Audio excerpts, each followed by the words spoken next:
This is what I expect the final setup to look like. So 2S LiPo sitting on the side here, and your 3S LiPo sitting a little bit in the back. So that's what we've got, and I really like this. And the cockpit sits right in here, and these wires are far apart enough to let the tub really sink in there. Alright, so at the point where I need to organize my wires, and how I like to do this is usually with the harnessing system, if you've seen any of my previous videos. So what I'm going to do is create a harness, because remember, I like to build jets in a way that makes it easy to disassemble. So I'm going to gang up the tail, so these two will go to one harness. I'm going to gang up the wing, so these two will go to a second harness, and then I'm going to gang up the gear, so the gear door, all the stuff that's going to the gear controller.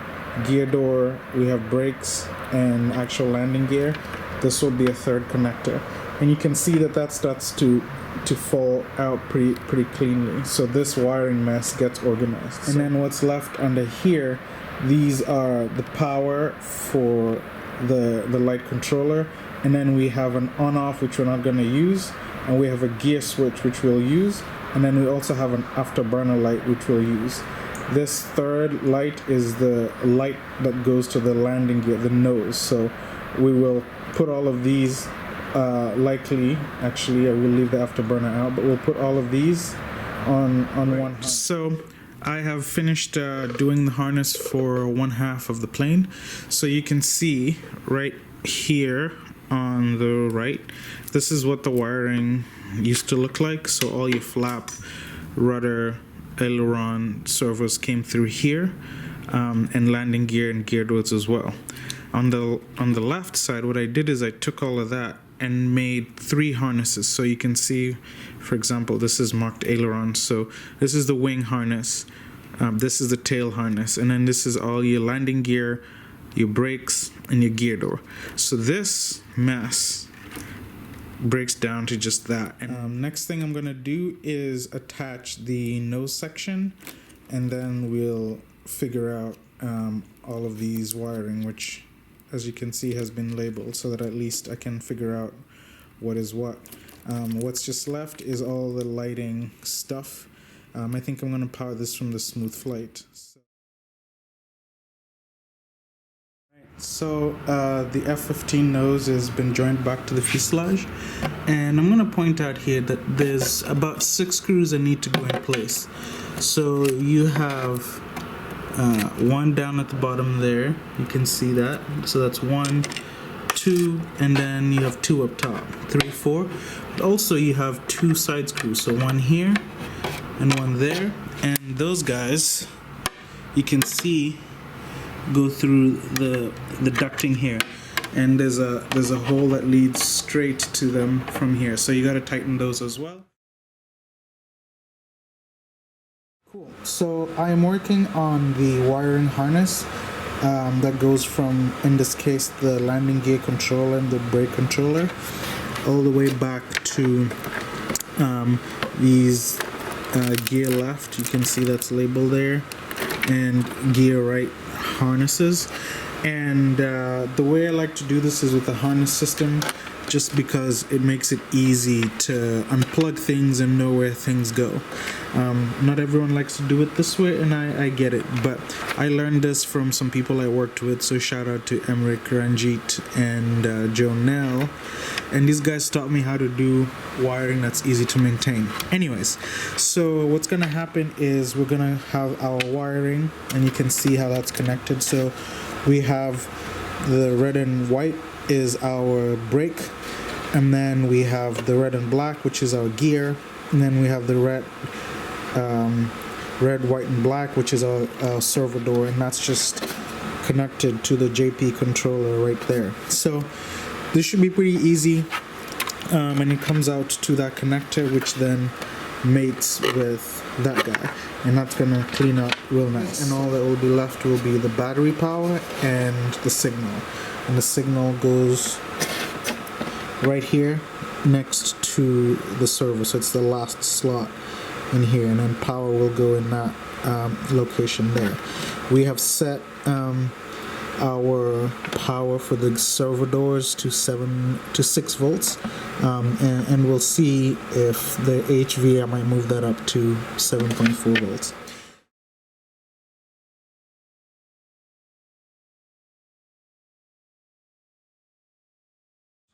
You can see that we've cleaned up most of our wiring, going from the retracts through the harness to the connection point. So there's the harness that's for the left side and the right side, and those are nicely cleaned up.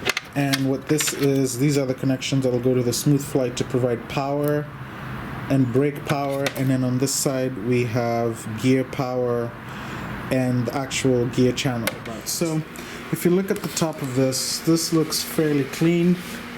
No wires hanging out except for just the smooth flight wires, and then neatly tucked into the side. And I added heat shrink labeling to all of them so we know what's what.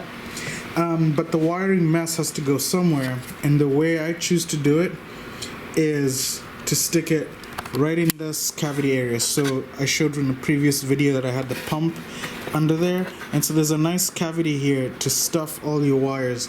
But the good thing is, even though it looks like a bit of a mess, these are just connections and connectors so that you can take the nose off from the rest of the fuselage, and everything is labeled. So even though this looks like a mess, it's a bit of method to my madness. The wiring mess has to go somewhere, and the way I chose to wire it is hide it right under here, underneath where the UAT is going to sit.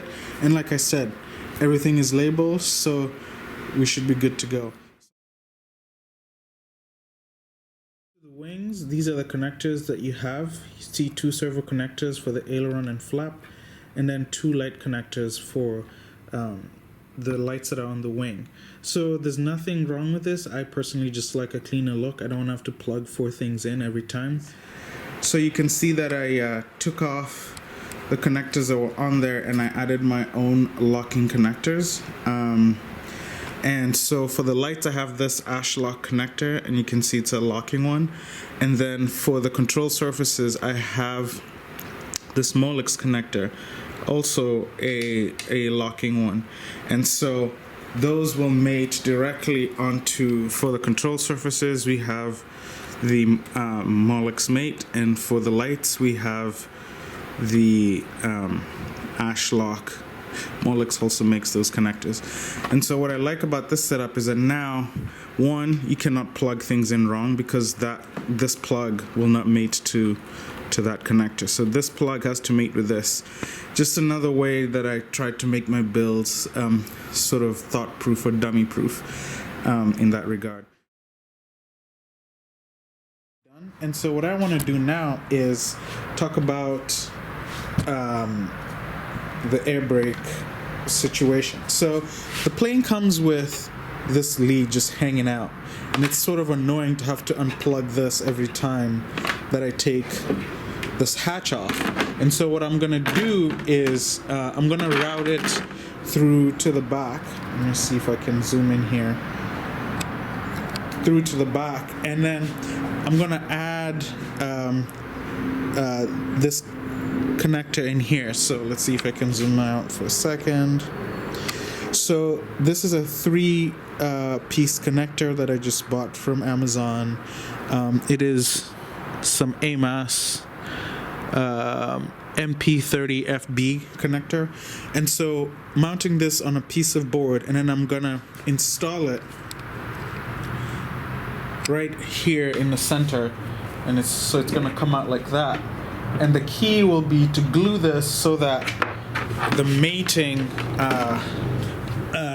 the matching part that will go on the hatch, it'll sit right here, will be able to just slide back and contact that point. And the reason I chose this part and not the front is because, well, you have these hatches, and the way this wants to close is rear, it goes in first, and then the front drops. So that means that the easiest way was to just route it in here. So we're gonna glue this in the back, sort of like that, we're gonna add the mating component onto here, and you can see I've already encased that in fiberglass or heat resistant snakeskin, because it's gonna be right over the pipe. And so that way I don't have to worry about that. So I will show what's gonna happen here is that this is gonna get routed all the way to the back up to this point, and it's just gonna be self-contained. You plug it in, you unplug it, it's gonna work. First connector for the air brake servo is already glued in place, and you can see the heat resistant snakeskin that I put on there. And we're gonna just tape this sort of to the top and bring it around this way. Now I went ahead and put this in there and sort of took a Sharpie and marked roughly where the connector is gonna mate to this piece, and I did a cutout, and just a rough cutout, you can see it there. And then I took the mating connector, this is the guy that's gonna go in here, and I just mated that onto this connector, sort of like that, stuck it all the way, and then inserted the hatch just like you would. And then initially it was tight, but I just made that opening wider and wider until it fits, and you can see that that gap is pretty much gone. So with that fitted right there, what I'm gonna now do is, and I'm not gonna be able to show this on camera, but I'm gonna open up with this opening in here. I can sort of reach back into this spot and then make sure that that connector sits correctly. And I think what I'll do is I'm gonna, once I'm happy with positioning, estimate how much room is there, and I'm gonna just drop some epoxy and stick everything back in and let that epoxy sort of glue the connector onto the top of the hatch just a little bit. Take it out, make sure that fit works, and then permanently add a lot more epoxy to secure that in place. So I'll show you once that is done. So I have finished the air brake servo modification. So you can see the wire gets routed underneath this silver aluminum tape. There's your servo connection, and then continues all the way up to here. I used E00NS epoxy. It's gonna cure in about a day or so, but it's nice and stiff, work life for 5 minutes, which is great. And if we look at the front here, that is our servo plug connection.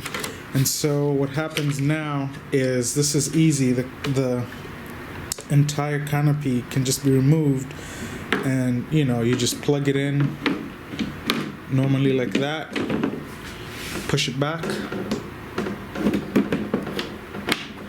and now your servo connection has made contact. So I like that better.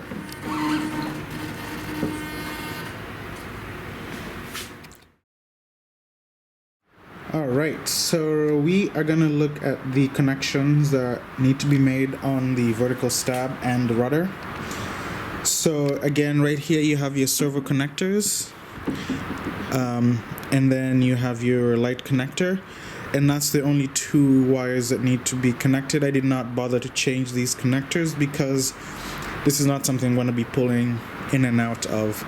Other than that, I pulled off these covers for the servo. The servo is attached to this cover. I inspected that. That looks like everything is done pretty good. So all that I'm gonna do is insert the vertical stab back in. You can see the two holes that it goes to, and make a note of the fact that there are two places to secure this stab to the fuselage. So this point right here goes into this hole, and there's a clamp that you access from this hole to screw it in, but also there is this aluminum standoff, and that's threaded. And so I will cover this in another part of the video. When you insert this here, there is a access hatch from the bottom of the plane right here that you can get to and insert I think it's a M4 screw into that with the washer to secure it. So There's no connections that need to be made for the elevator. Those are already made for you. All you need to do is insert the elevator / stabilator, and that's coming in another part of the video. So you want orthogonal antenna directions, and the blue bit here is the actual receiver element. So we have one pointing forward and one pointing orthogonal to that. And so the other thing I did with my antenna placement is I like to have antennas low and others high. So for instance, this antenna right here is on a low part of the plane. This one is sort of a midsection, and then the one in the front is sort of on the high side as well. So just to get a little bit of antenna diversity in there. Second receiver right there, you can see at the very front we have the 900 megahertz antenna, again pointing up and down but on the opposite side of the aircraft compared to the one in the rear. And then we have the yellow right here, which is one of the antenna bits pointing up, and the second yellow down there, which is orthogonal again. So this second bit points backwards and forwards, and then that first antenna points up and down. So they're orthogonal to each other.